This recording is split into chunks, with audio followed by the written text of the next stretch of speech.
Oui, Christophe Marion, est-ce que vous avez été satisfait par la réponse d'Annie Genevard sur la crise agricole qui monte à nouveau dans la rue ? Moi, j'ai trouvé que c'était très général.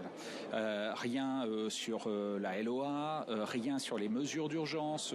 Je parlais de la MSA, je parlais des intérêts d'emprunt, je parlais de la fin notamment des contrôles, ou en tous les cas de la mise en pause des contrôles plus exactement. Et j'ai trouvé que la réponse de la ministre était quand même très générale, alors même qu'il y a urgence. Je le sens en circonscription et je crois que les agriculteurs attendent davantage. Donc moi, j'inviterai Madame la Ministre à vraiment aller sur le terrain, rencontrer les agriculteurs, échanger avec eux.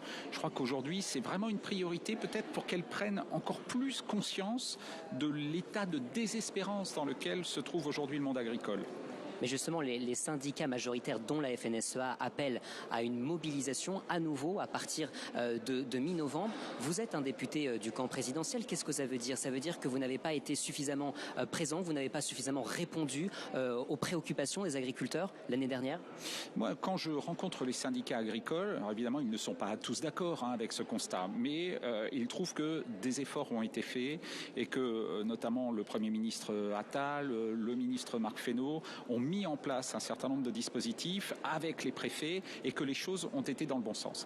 La dissolution a cassé cette dynamique parce que la LOA ne sera plus étudiée avant en 2025, début 2025, et je crois que ça a cassé véritablement la relation de confiance qu'on pouvait avoir avec le gouvernement. Et puis, j'insiste sur une chose, c'est vraiment une récolte catastrophique et ça, on le découvre maintenant et c'est même 2025 qui va être impacté.